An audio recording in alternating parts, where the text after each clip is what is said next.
Bom dia, boa tarde ou boa noite. Eu vou começar apresentando, sou o Matheus, logo em seguida o Marcos vai apresentar, depois a Mariana e por último a Paloma. Começando pela história da formação das nossas regiões, tanto a região sino-japonesa quanto a parte oriental fazem parte do continente asiático.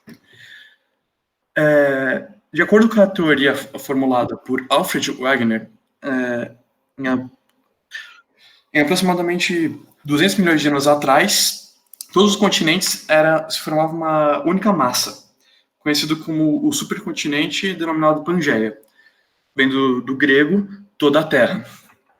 Desse supercontinente ocorreu o que seria denominado a deriva dos continentes, onde ele seria separado e formaria, depois de milhares de anos, a configuração dos continentes atuais. O continente asiático foi formado de uma maneira mais complexa que os demais continentes após a deriva, pois a sua formação se deu à junção do que seria os dois supercontinentes que se formaram a partir do Pangeia. No período pré-cambriano, onde o continente mais ao norte ainda tinha uma parte litorânea, foram onde se formaram o embasamento cristalino do continente, que basicamente iria formar várias regiões posteriores, como a Arábia, o Planalto de Deccan, norte da China e a Sibéria. Um fato interessante também, a Índia pertencia ao continente mais ao sul, mas ela acabou se desdobrando dele, indo direto ao norte, inclusive você consegue ver como como ela não fazia parte dessa junção, porque ela está exatamente onde fica os limites de fronteira entre as placas tectônicas. Na era paleozoica, continuou essa sucessão, essa transgressão do ambiente marítimo, ou seja, continuou ocorrendo a sedimentação e isso acabou gerando novos relevos. Isso também continuou na era mesozoica, em que foi um período de forte sedimentação, porém foi sobre o continente. Produziu também alguns segmentos oleogênicos, os montes, e no final do Mesozoico, a parte setentrional estava bem definida já. Estava muito bem constituída, enquanto a sul estava dividida em várias plataformas.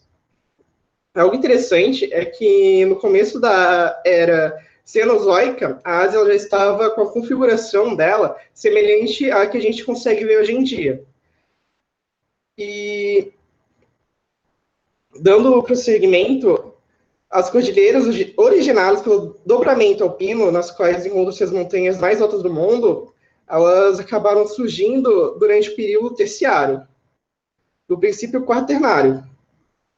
E, bom, tudo isso ainda culmina nos períodos atuais, porque o tectonismo ele se manifesta até os dias de hoje. Então, isso significa que não parou nessa área.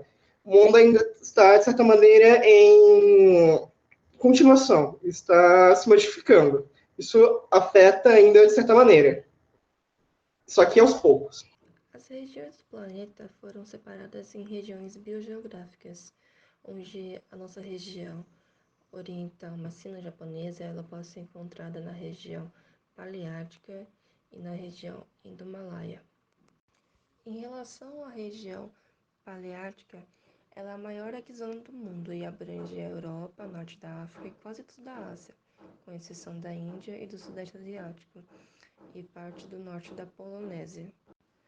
Lembrando que a Ásia é dividida em algumas regiões, como a Ásia Central, Extremo Oriente, Ásia Setentrional, Oriente Médio, Sudeste Asiático e Sul da Ásia. Ela é delimitada por tundras, que são um bioma no qual a baixa temperatura e estações de crescimento curtas impedem o desenvolvimento de árvores, e também há uma vasta floresta boreal taiga ao norte, que é um bioma predominante das regiões localizadas em elevadas latitudes, cujo clima típico é o continental frio e o polar e o desértico ao sul. Já o sul é um cinturão de florestas decídua temperada, caracterizado por árvores caducifólias, como as faigas, nogueiras e carvalhos, conhecida também pela perda de suas folhas durante o outono e os invernos, e as florestas de conífera, também chamadas de boreal. Em relação ao relevo, dois grandes conjuntos de cordilheiras podem se destacar. O primeiro estende-se de Anatólia até o Pamir, compreendendo as montanhas do Cáucaso, os Montes Zagros, o Hindu-Kush, o Colima e o Himalaia.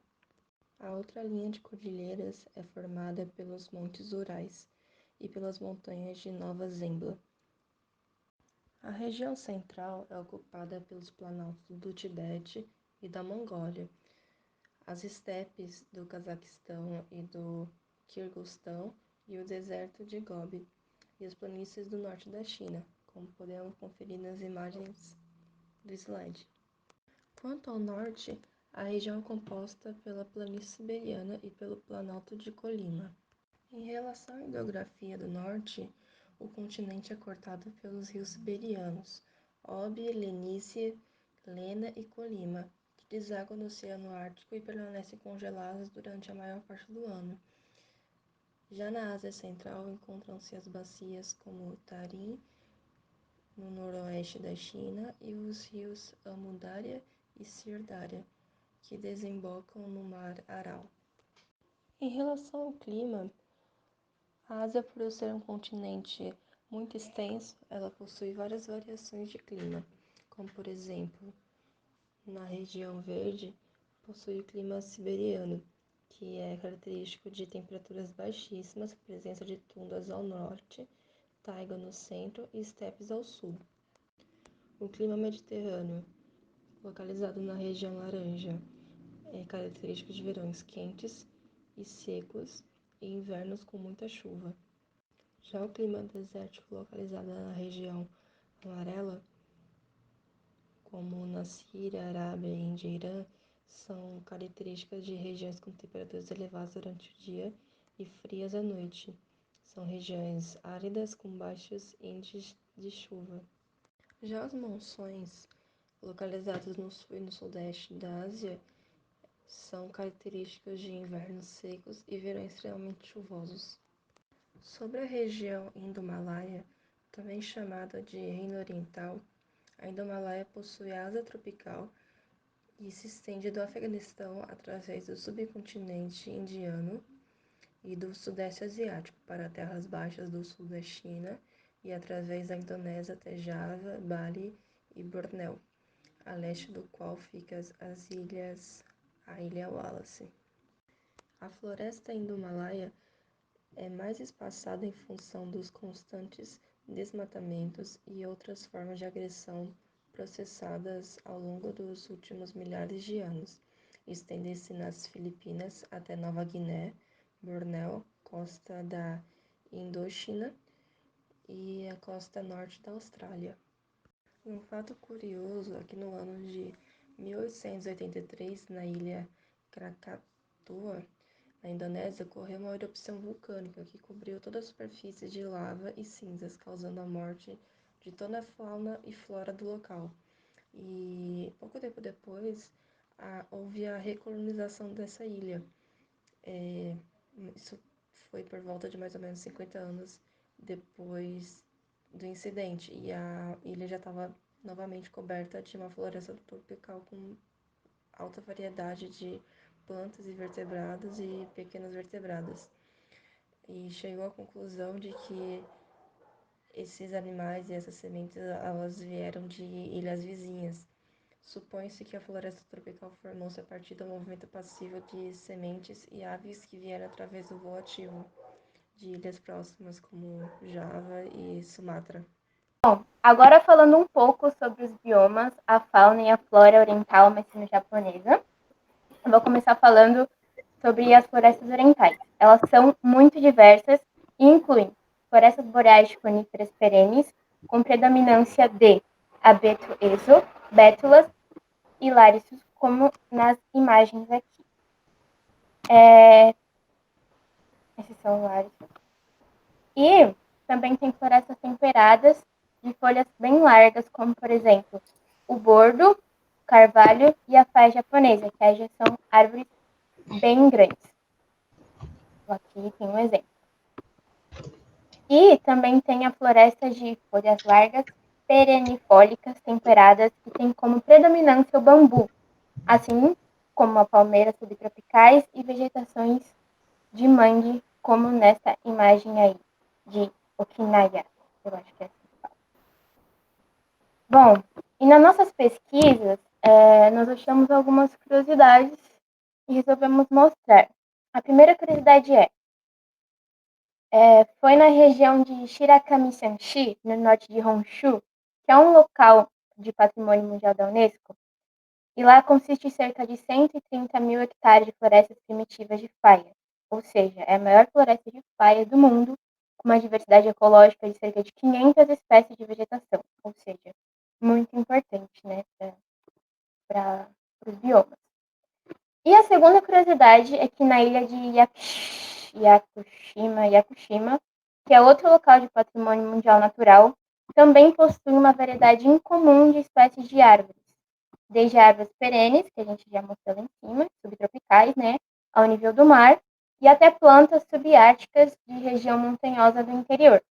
E a terceira curiosidade, que é a mais notável, são as árvores de Yakisuji, que são cedros nativos de Yakushima, e essa é a espécie de maior, é a quinta maior espécie de árvore do mundo, e essa aí da imagem. A única imagem que aparece pelo menos um quarto da árvore, que é enorme.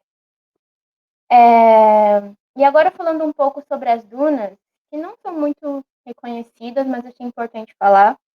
As dunas têm uma flora de folhagem, uma boa retenção de água e raízes próximas à superfície do solo.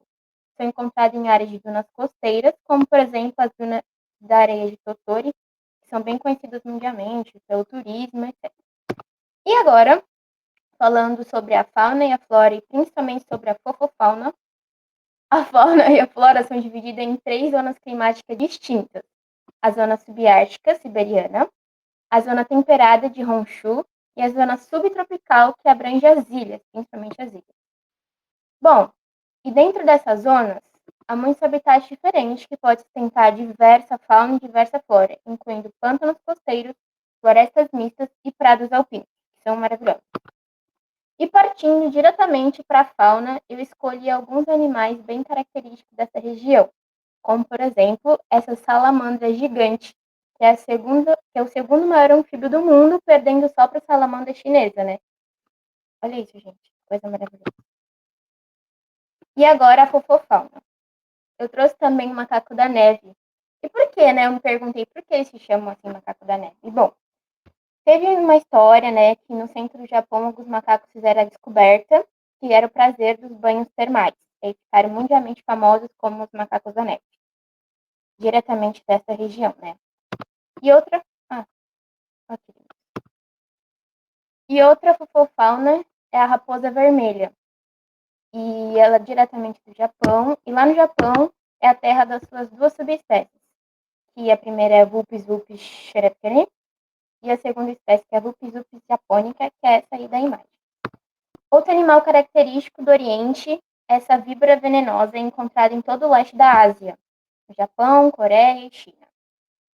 Essa cobra pode ser identificada pelas suas marquinhas marrons assim claras, de listas cruzadas, e tem cerca de 50 a 80 centímetros de comprimento, ou seja, se encontrar com uma dessa, corra. E, por último, mas não menos fofo e muito menos importante, a coruja-peixe, que é bem conhecida lá no Oriente por se adaptar a uma dieta de peixes. E elas pegam peixe com os pés, com suas garras, por isso elas são bem conhecidas também por suas longas garras afiadas e solas do dedo são bem cobertas por escamas para conseguir pegar seu próprio